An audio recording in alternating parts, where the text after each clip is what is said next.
Hey, everybody. Welcome to another episode of Unplugged with Taylor, where we discuss 5D concepts to help you thrive in a 3D world. Today, we're here with Jake Whan. Hey, Jake.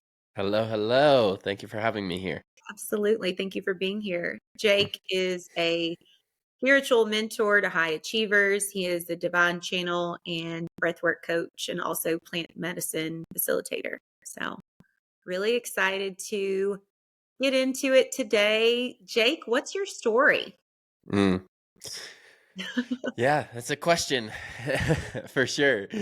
Um, Little bit of backstory. I was an athlete my entire life, and that was my life up until about 22 years old.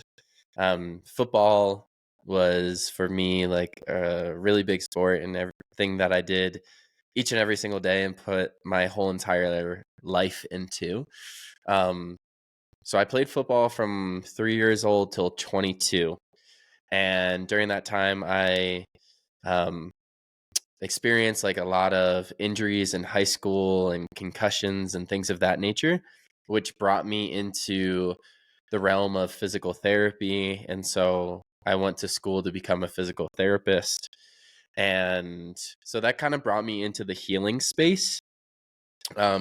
But from 21 until 25, 25, I would say, is when I experienced a lot of depression, anxiety, um, kind of losing my identity because I knew that football was going to be over. And so wasn't really sure what was next for me. Um, and then I graduated from college and became a strength and conditioning coach, like right out of college. Went through a really hard time with a separation and a like brother slash boss that was um, very manipulative, and so I had to do a lot of work from that. But ultimately, I went off and I started my own health and wellness business. I grew a big social media following with that and was really successful with it. But ultimately, I got to a place of having an autoimmune condition. I had Lyme disease, I had depression, I had anxiety, I had successful on the outside, but inside just feeling empty. And so I ultimately, um, I got to the point in my life where I contemplated living here anymore, contemplated being on this earth. And I was fortunate enough at the time to have a life coach. That life coach directed me towards breath work. He directed me towards plant medicine. I had some very impactful experiences. And yeah, from there, I breath really brought me something where it was like, this is what I'm meant to do here. And I got rid of my health and wellness business and I went full into breath. Um, and that's been the past 2.5 years now, is facilitating breath work, facilitating healing spaces, helping clients all over the world. And yeah, it's what I do now. There's a lot that goes into that story, but that's kind of the main gist of it all. It sounds like a healer's rite of passage. It's like every Mm, healer just has such an incredible journey that brought them to where they are. mm, And there were parts of your story that I resonated with so much. It was recently at a plant medicine journey. I had a conversation with someone that says he built a sales empire, mm, and it was all built on fear and lack. mm, And it all came down, and he rebuilt everything from a place of love and wholeness. And mm. that just, hearing you say, yeah, you had the skills and the talent and the ability to, build something great. Yeah, It seemed seemingly great, but it wasn't from the place where it should have been. yeah, exactly. Yeah, it was interesting to like live a life where you do everything that's right to be successful. And ultimately, I just worked myself into the ground, and coming from those spaces of lack and scarcity and gotta do more, gotta make more, ultimately to the place of just burnt out, and you get to a spot of like, oh, I have all this money, but I just feel it doesn't feel like I'm meant to feel when you reach that pinnacle of success. I thought this was going to be everything that I wanted, but it wasn't. And so then it caused me to change my whole perspectives on what success means. It's really unlearning. And, even people, when I meet people, what's the first thing people ask you when you meet new people? What do you do? Mm, Because we are so conditioned that that is who we are, how successful we are, what we've accomplished. And it's so difficult for me, because my identity has been the climbing the ladder and trying to be whatever was deemed as successful, trying to be that in mhm, my field. mm, So having to be like, I have a podcast, I'm still I still do, I'm still an educator.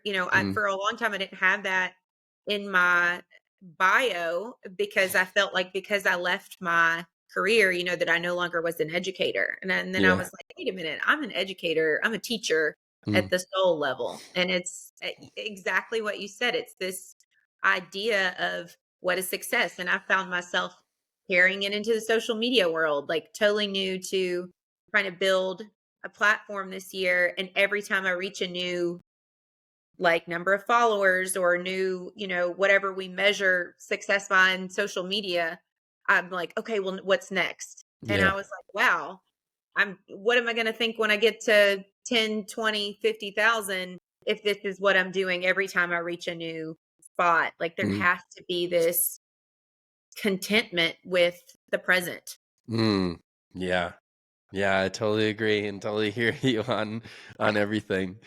Um, yeah, it's interesting. It's like, what do you do? Well, I'm a human being. I'm a spiritual being, and I'm embodying that, and that's enough, and that's okay. Mm, Yes.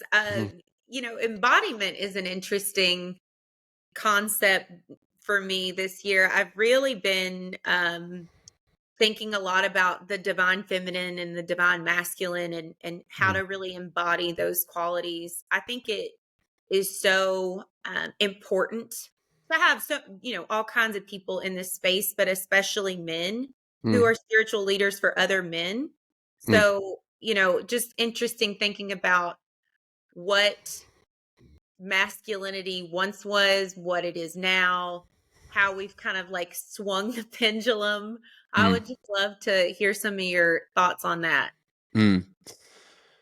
Yeah, that's a really good question and something that I've sat a lot with and felt into a lot. And I know that for myself, like, yeah, really looking into what does it mean to be the divine masculine. And for a long time, what masculinity meant was that you're like super strong and you don't really show your emotions. And yeah, like it it was like hyper masculinity, but it wasn't what true masculinity means, at least for myself. And I feel that being an embodied masculine figure is like you are vulnerable. You do show your emotions fully because that actually allows you to hold more space for your woman, for your family. If you're gay, like for your partner, um, yeah, you're just able to hold more. Actually, the more that you are vulnerable, the more that you feel, the more that you express yourself. And that's actually what allows you to be a divine masculine figure that can hold all of this in their lives. Like, I definitely feel that an aspect of masculinity is, yes, providing, supporting, and doing that. But it's not just financially, it's also like emotionally. So if my woman is feeling her, like going through a hard time and feeling a lot of emotions, can I be there as that pillar of like, I can hold you in this? And so there's an aspect of like, yes, showing your emotions freely. And also by showing your emotions freely, you're also going to be able to like step into that warrior at times of like, I got this shit. I can hold this. I got this.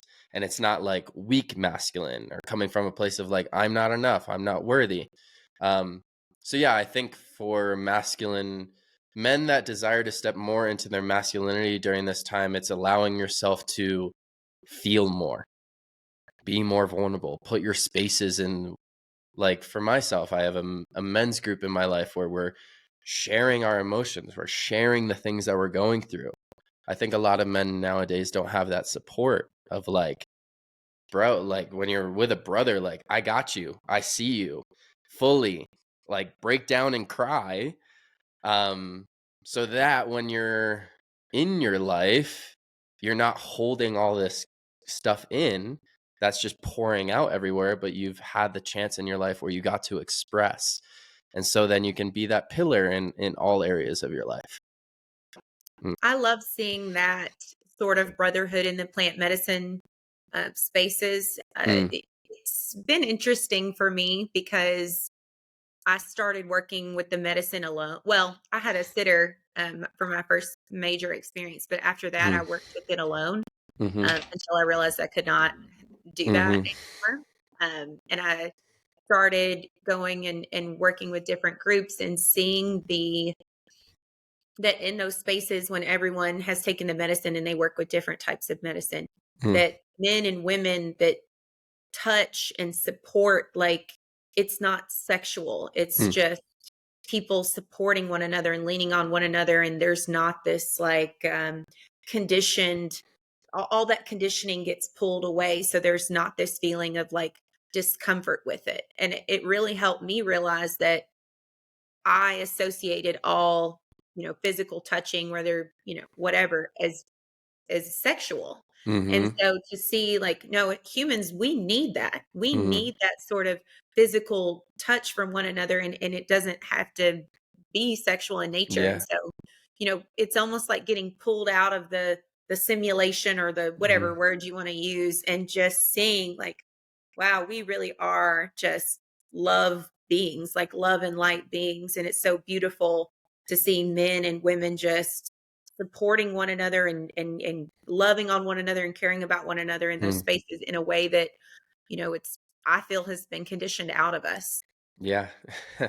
Yeah, yeah, it's interesting, especially with men of like and touching and things like that with one another. Like I knew that in playing football and growing up in that space, like, oh, that's gay if you're doing things like that. And so we have that like entrained within us in our subconscious. And um it's so healing when you're like around other men and just other people in general that feel safe, and you can, yeah, have that physical touch with one another, because that's something that we crave, is that connection. Absolutely. um and it's not, yeah, it's not sexual at all. Mm, And then when you're, craving that connection with other people and you only know how to give and receive that within a certain type of partnership, mm, that's when you're operating from a place of lack in mm, searching for a partner that fits you. And that's another thing that I've started to find in, plant medicine community spaces, is like real support and like being seen and supported by other people who mm, have had a lot to carry too, mm, and not seeking that in a partner. It mm, helps me operate from a place of fullness. I don't like labeling myself, but I would say that what people call codependency or like anxious mhm, attachment or disorganized attachment is something that has really been a part of my life just from my background. And mm,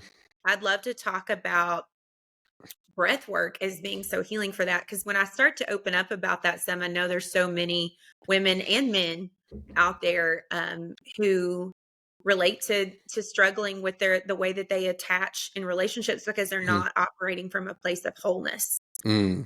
And it kind of goes with like parts work, or there's different names for it. I think that somatic work, parts work, Yeah. are the same. But Mm, I started to notice like when those like abandonment fears would come up, it's like a tightness in the chest. mhm, And I mhm, felt about 5 years old. Feel like mhm, inconsolable, no, like so difficult to bring those big, heavy emotions down. So I'm like, oh, I'm Mm, super young here. And I mm, feel just this super tightness in the chest. And just bringing that as an intention in some breath work sessions and saying, like, please, come to the surface. Like, let's mm, just putting that intention out there to work with that has been really powerful. So I mm, would love to just get into some stuff about breath work and mm. healing the nervous system. Yeah. I love how you express that of like finding that wholeness within yourself. Um, yeah, and those anxious attachments and just your attachment style in general often comes from childhood and like the ways that you weren't fully loved in childhood.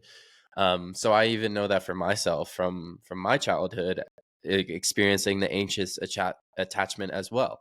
And I think we all have a little bit of a blend between the attachment styles, like the avoidant or the um, anxious. Because I know that for myself, if I'm with an anxious attachment person, then I'm going to be avoidant. And Yep. so it's interesting how we can go into both of those. Um, yeah, just to go back for like myself with my mother and I have a very beautiful relationship now. And in my childhood, I felt um, abandonment actually from both of my parents, that they weren't able to fully love me in the way that I desired to be loved. And as children, we don't know, like, oh, mom's been through this in her life, so she can't love me that way. Dad's been through this. So we're just like, yo, love me. Why are you not loving me in the way that I desire? So then I grow up with this anxious attachment of like, I'm searching for that love in my life. Please love me in the way that my parents couldn't. And so, yeah, we grow up with that and then we have that within ourselves.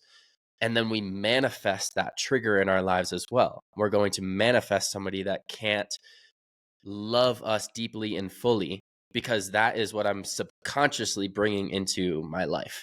And so, what breathwork helps us do is ultimately find wholeness within ourselves. The breath, what it translates to is spirit. And so, spirit connects everything in our lives. It connects us mentally, it connects us physically, emotionally, spiritually. And so, when I am focusing on my breath, ultimately, what I'm allowing to do is for spirit to come more into my body.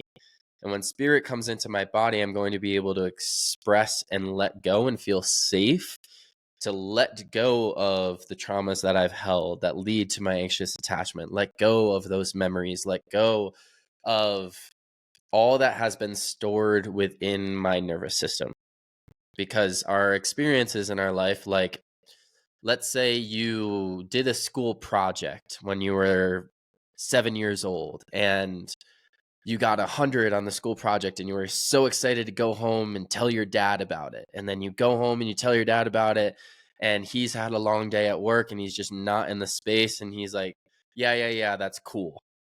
Boom, right there, like in your somatic body, it's just, ugh, I'm not worthy of receiving love. And so then you carry that in your entire life. But in a breathwork session, what it allows you to do is you're able to get out of your conscious mind, go into the unconscious, which is where all that's stored. And then you're able to feel an emotion that's associated with that memory or that trauma. And when you feel the emotion, that is when we release it from our somatic body. And as you release and as you feel your emotions, emotions are the way that we ultimately find wholeness within ourselves.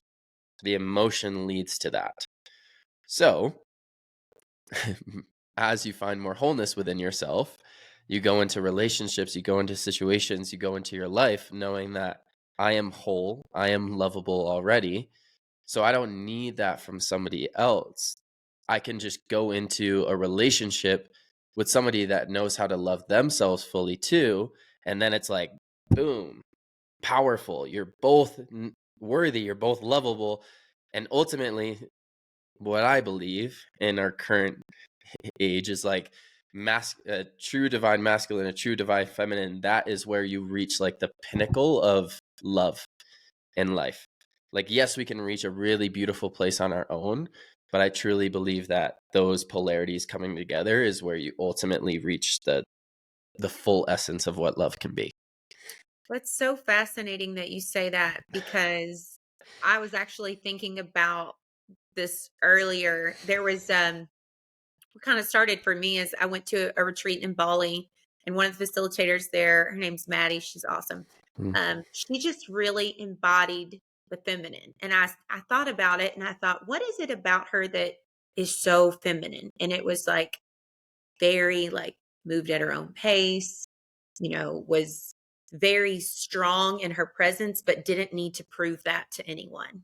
mm, And so I think, really being in your feminine is not seeking validation. I actually saw this video. It was like the difference between the princess and the queen archetype. mm, Princess needs everybody to tell her she's a princess. A queen just embodies and magnetizes. mm, And I was thinking about just my journey with coming back into my feminine. And I was like, some of it, you have to kind of have one half a foot in the masculine when you are on your own, mm, because being fully in the feminine, there's somebody watching your back. mm-hmm, And when you are, not in that partnership yet, it's kind of like, so that's kind of what you just said was so beautiful. That's when you've truly ascended into it, as you do your own work. But when you have that balance of the two parts together, mm. that's when you can really fully be there. Yeah. Yeah. I think that's what so many of us are desiring in our lives during this time, is that true, like, yeah, that true love of the divine masculine and the divine feminine coming together. And there's a lot of resistance that we face with it, because it challenges every single part of ourselves. And I feel that the best ceremony is being in a conscious relationship, and it brings up all the parts of yourself, so you have to be willing and ready to like face all those parts. But it can be very, very beautiful when you're with somebody that can meet those parts of you too, and do the work on their own. um so I think we're coming closer in our day and age towards that.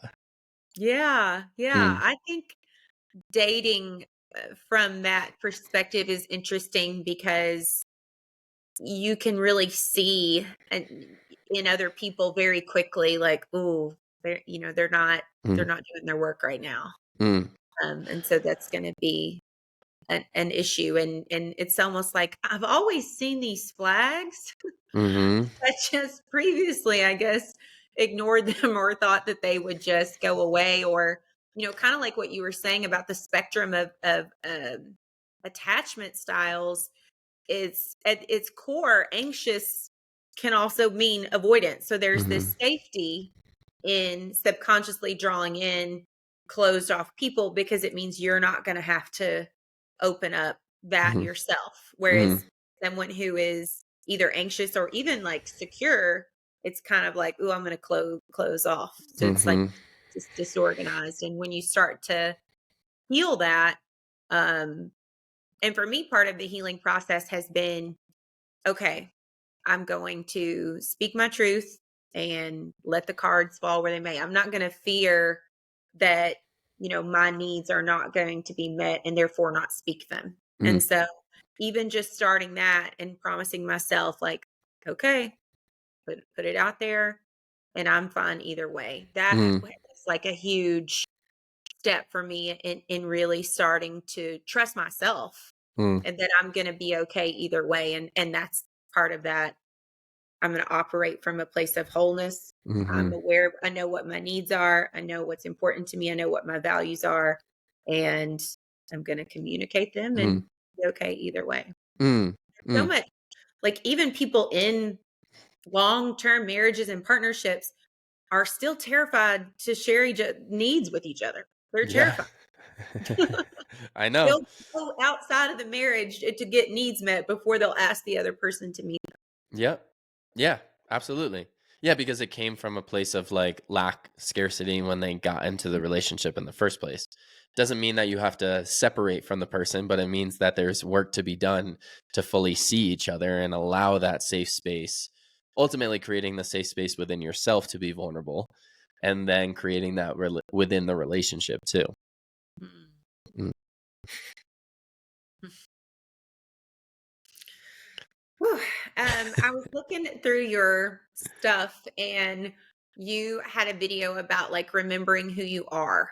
Mm. And I love that because it's something that recent plant medicine experiences and even some breathwork sessions have brought up for me is like this incredible power. Like I just feel the power running through me and it's intense. And I'm like, Mm. wow, I'm so powerful. Mm. And I start to think about like, oh, I've always been this way. And then I start to see younger versions of me differently because I think, oh, how exploited, Mm. that we start out powerful and how exploited that is. And Mm. then we're told we get all these messages that we aren't until we completely have a skewed vision of who we really are and what you were speaking about like a very manipulative boss. I think Mm. about family, I think about relationships, I think about bosses in Mm. the past that I'm like, wow, I'm so powerful. And all these people have somehow convinced me that I'm not. Mm. So I imagine, in working with people in breath work, like you really start to remember your power. Mm-hmm. Yeah. Yeah.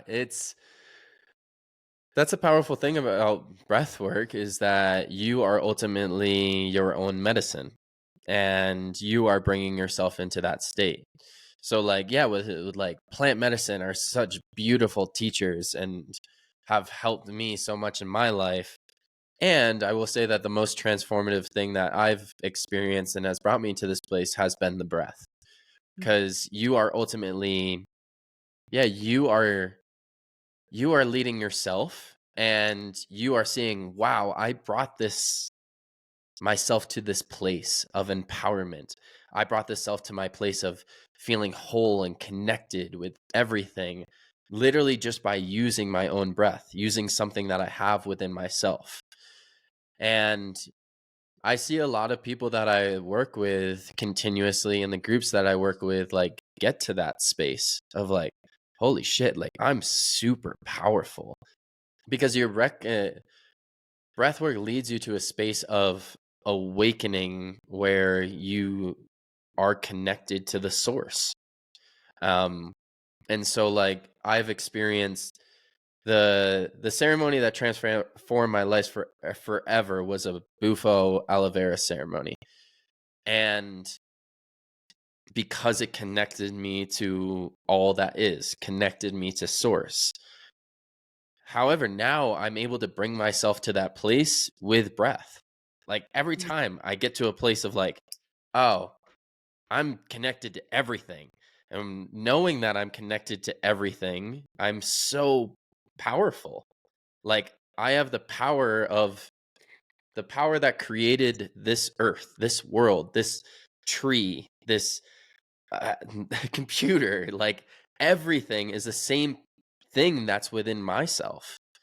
Um, and so that's where breath allows you to go. Um, I will say though that like breath work has become such a um it's become more and more of a thing that people are aware of in our world. So there's a lot of people that are like, I want to be a breathwork facilitator. I want to be a breathwork facilitator. I want to be a breathwork facilitator. And so there's a certain level of embodiment that the facilitator needs to have within themselves. They have to go to where they have gotten connected with the source, all that is, to be able to bring other people that way.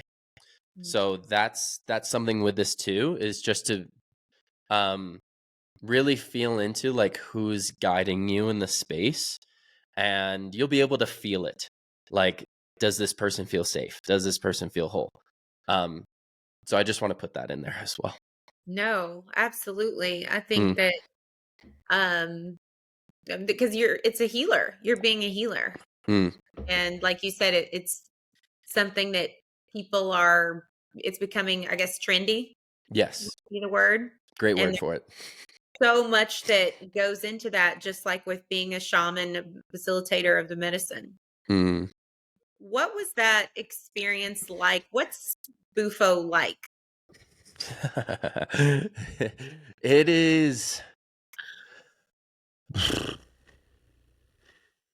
I mean, it's referred to as God's molecule. Mm. So it is an extremely intense feeling. When it comes on, it's an intense feeling in your body that you've never experienced before. It's very somatic. So when you inhale it, it makes you feel like my first ceremonies, it made me feel like everything in my body wanted to jump out of my skin. Oof. And so it what it basically does is it comes in, it confronts your ego, and it's like, "Hey, I'm here. I'm in control now."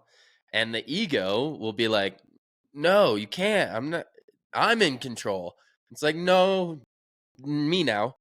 And so you ultimately allow yourself, this is where breath work helps so much with it, because you come back to your breath, and then you ultimately go into a space of surrender. And when you're in that space, Bufo is like the medicine that I feel brings you directly to source. And you experience all that you are. You experience your connection with every single thing in the world. And then I know that for the people that I work with, when they come back, it's just this beautiful like recognition of like, oh, I forgot. And now I remember. Yeah. And yeah, that's how I would describe it. So would you call it a forced surrender? It can be. It can be. If you are living, if you're a person that lives from the ego and the ego is in control of your life, it's probably going to be a forced surrender. There will be some fight. But if you're somebody that has done a lot of breath, sat with themselves a lot, and recognized that the ego, that voice in your head, is not you, then it's more of a you are making the conscious decision to surrender. The feeling out, I always say, I keep saying, and I'm going to stop saying it. I say, I'm not good at surrender. But then I think about everything I've accomplished and I'm like, maybe I'm better at it. Maybe I'm not giving myself Yeah. enough credit. But the control, the lack of control, I've always had a lot of fear, just hypervigilance kind of stuff, like very Mm, constantly scanning my environment. mm, And the feeling of out of control. So with my larger doses of psilocybin, it has been it's been a mm. struggle. Yeah. Uh, for the, I mean, there was no not surrendering, Mm-hmm. but came out of it having moments where I'm thinking, why the hell did you do this? Oh yeah. You did this to yourself. Yeah. You chose this. Yeah. Oh, I have those moments. I have those moments too. Like when I'm on a large dosage of medicine, when you're in like the come up period, you're like, oh, fuck, I did this to myself. Like, how much longer do I have to be in this? And then ultimately you get to a place of letting go, and it's like, oh, it's beautiful. But I Yes. would even say, like, in my first medicine ceremonies were difficult and hard. And they definitely teach us the aspect of what letting go and surrendering actually means.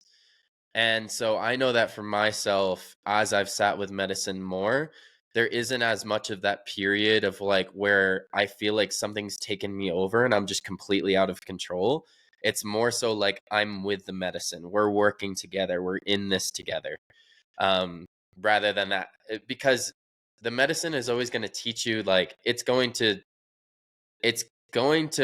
cause your ego to ultimately have to surrender and let go, and it will bring you to that place. And once you've developed that wisdom around like the ego's not me, then you can go into ceremonies. And I know for myself, like when I sit now, it's much more I'm with the medicine. It's not me versus the medicine, which it can often feel like in the beginning parts. Yes. Mm, that road in, it seems like it's just like when you all the conditioning's being pulled back, and that's Mm-hmm.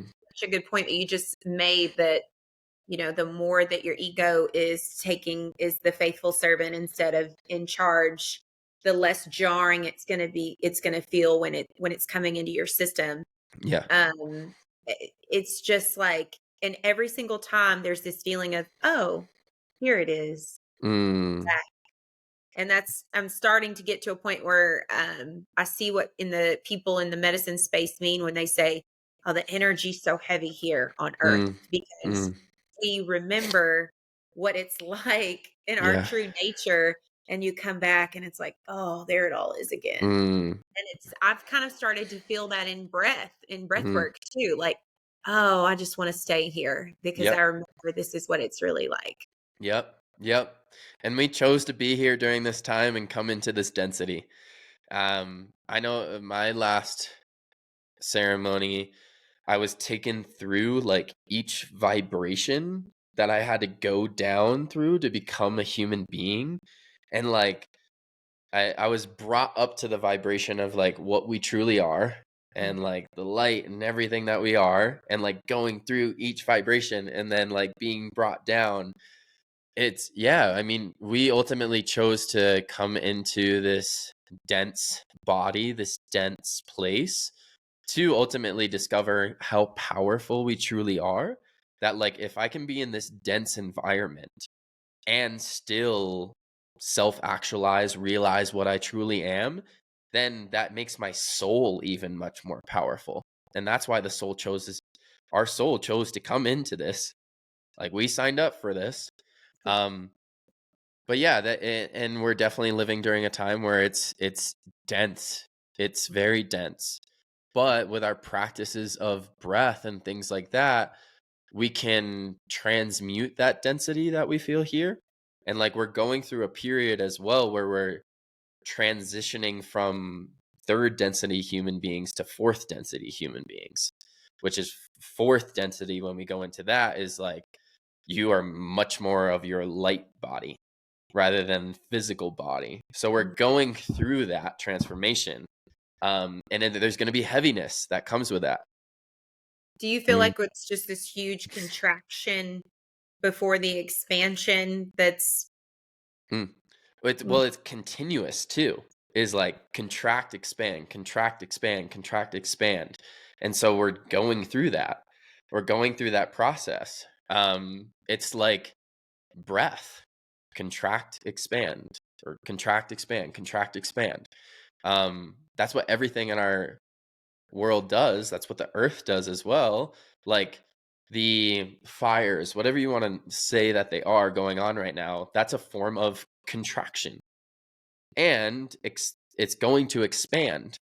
Um, like LA is, we're gonna the contraction of like so much trauma and all these hard feelings and emotions, and like, yes, that is all beautiful and worthy, ultimately going to lead to an expansion.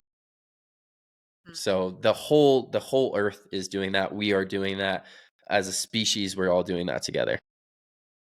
like a rebirth? Yeah. Yeah. Mm. Yeah, because as we are moving into a higher density, a higher vibration, the earth is doing that as well. And so, I mean, we are not separate from anything. So as the earth is expanding in consciousness, we are being called to expand in our consciousness as well.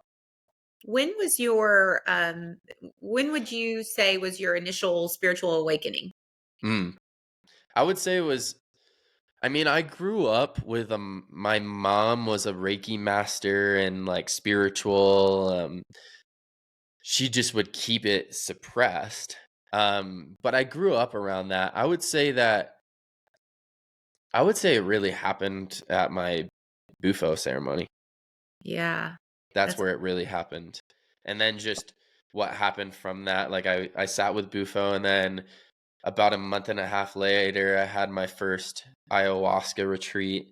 And ooh. then I went to my, and then a couple weeks later, I went and got certified in breathwork, which was a very powerful experience.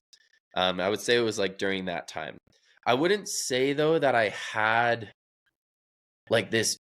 I mean, my Bufo ceremony was a crazy, profound experience, but overall, like, I would say that it was just kind of like taking the veil off. Like, I knew what I had within me, and then these ceremonies and things just went zoop, and like got rid of that old version of Jake that didn't feel he was spiritually connected to everything.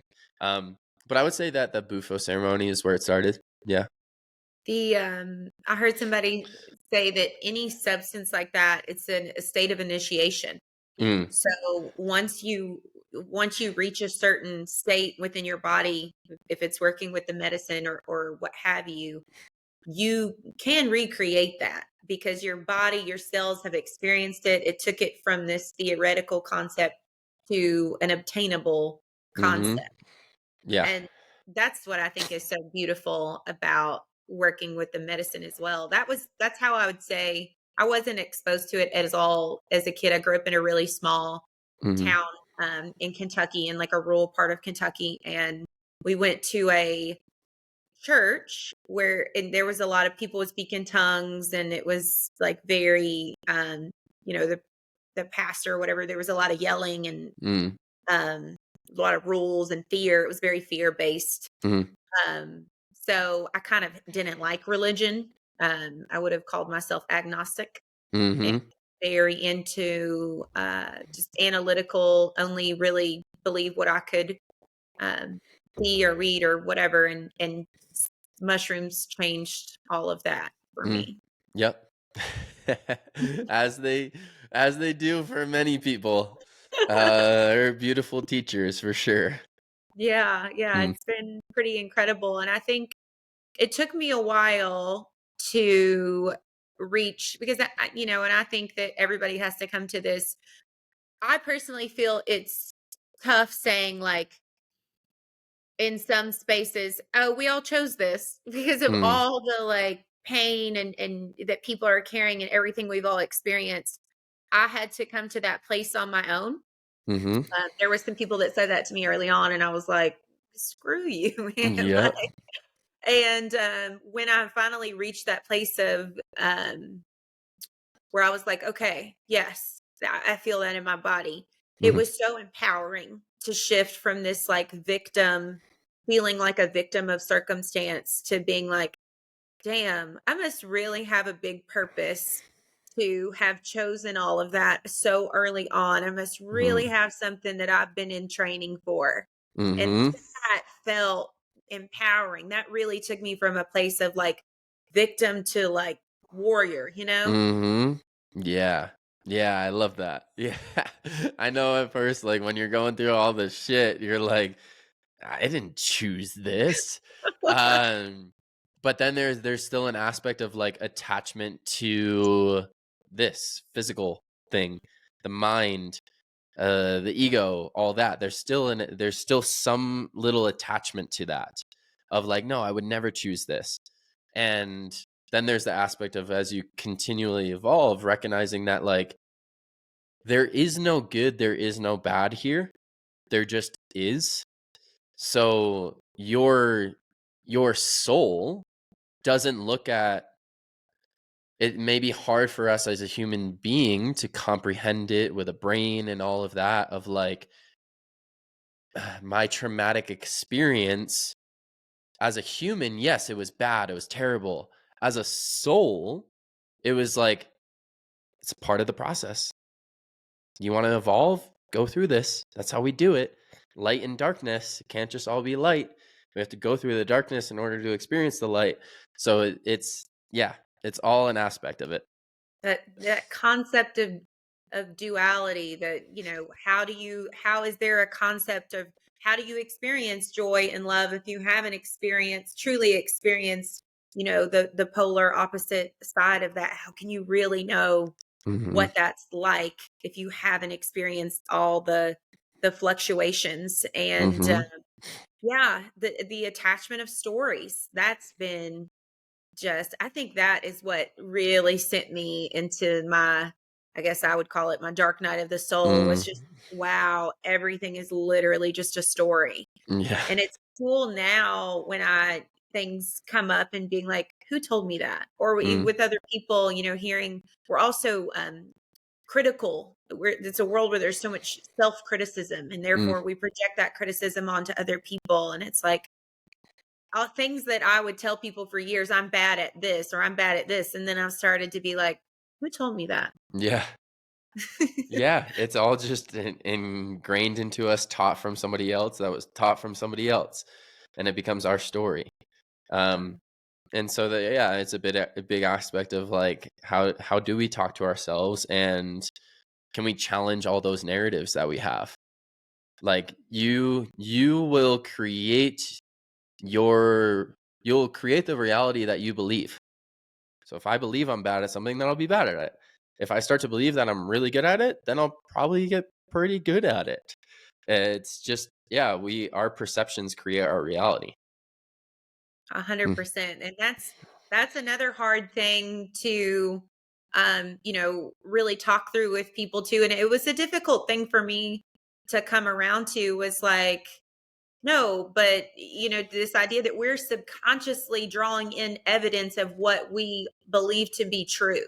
Mm, And some of that stuff that's really deep, ingrained back there in your sense of self, it takes real intention to work through it. I mean, it's not just as simple as, oh, I'm going to decide that I don't feel that way about myself mm, anymore. mm, There is a lot of effort there, but I think awareness is the biggest thing. Initially it felt taxing because I'm mm-hmm. like, let me regulate myself again, because I was aware, but then I was like, oh, here it is. Like, let me Mm, work through this. But mm, the more you work that out, the more that muscle, that it becomes natural. And mm-hmm. wow, how worth it to Mm-hmm. be free of a mental prison. Yeah. And each time you do that, you recognize more of the power that you hold within yourself. That, yes, Yeah. absolutely. The feeling, I think, I, I would say that my strongest protector part had something to do with fear of abandonment, codependency, that type of wound. Mm, Uh, and so I mean, I've just like sat in the floor and pleaded, like, because I knew what it was, but it was so consuming and strong, like just in tears, like, please stop, please, please, mm, please, and let go of things that don't serve you. mm, Don't think like that. And when I finally really started to make some headway with consistency, and honestly, like breath work, some things came up in breath work that I was like, when I felt that power and when I really looked back at experiences that taught me that I was someone that I'm not, mm, um and I started to act like that person who was strong and powerful and didn't need anything from anyone else. mm, That's those small like steps reminded me of my power, like you just said. mm. And Yeah. wow, feeling. I love that. And I commend you for allowing yourself to experience all that and go through that to ultimately recognize more of who you truly are. Yeah, I want Mm, that for it. I think I'm curious as to you. I've had to learn I can't save everybody. mm-hmm, All of a sudden, like, oh, I'm feeling so much better. Now I see what other people's blocks are. I want them to feel better. And so I'm like, mm-hmm. oh, you should just do mushrooms or you should do this. And people are like, no, Yep. Mm, and talking about like spiritual concepts that are so freeing too. It's just learning that not everybody is in that place. And that's, yep. all part of divine timing. Mm-hmm. Yeah, it is absolutely divine timing. And when we truly let go of our attachment to any outcomes, it's like, yeah, that we have that aspect of ourselves that we love others. And so when we experience that, we want others to experience what we have. And understanding that we had to get to a certain place within ourselves in order to allow ourselves to experience what we did. And so there's going to be a lot of other people that are on different stages of their paths and on their journeys. And so that So all that we can truly do is continue to do our own work and continue to focus on our own evolution, because also through we are all connected as a whole. We are all parts of a greater, we could call it God, source, creator, whatever you want to call it. We are all part of that. So if I am continuing to do the work in a collective consciousness, I am also allowing consciousness to evolve, which may show up in my friend, it may show up in my parents, it may show up in my brothers and my sisters, and it may show up in somebody that I just say hi to at the grocery store. And so it's letting go of the attachment to like, my mom needs to heal, my sister needs to heal. Just continue to do your work, and in their own time, they may come to that. And you'll also be pretty amazed at how, if you just continue to focus on your own healing work, people, your parents, your brothers, your sisters, they might come to you and start asking you about it.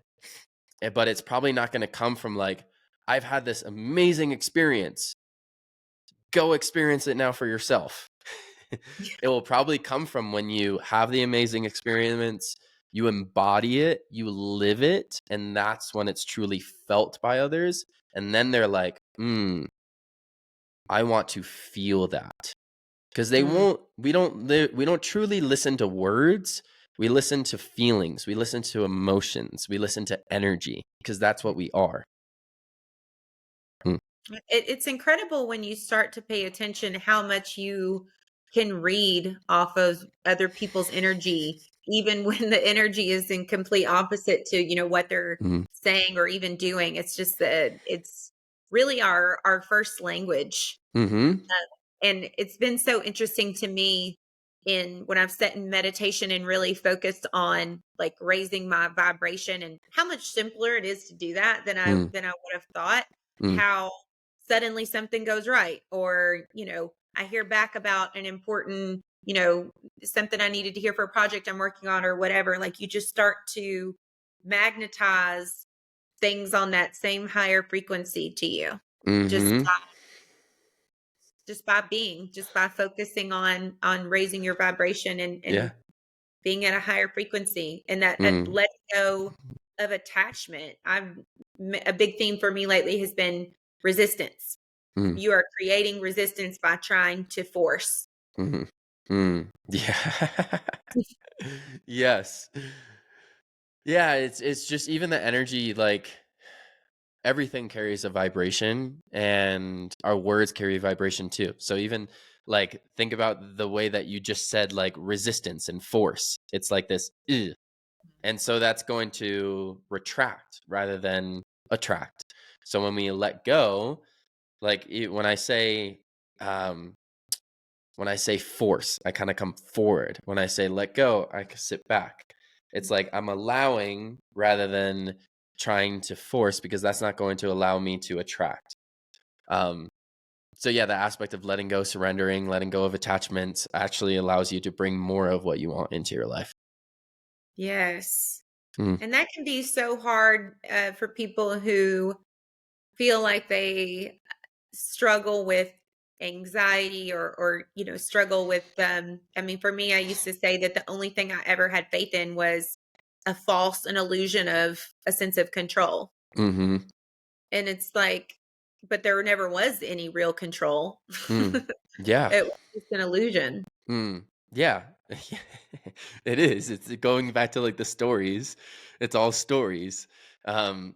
We truly, I believe there's an aspect of like the only thing that we're truly in control of is the work that we do on ourselves and the choices that we make ourselves.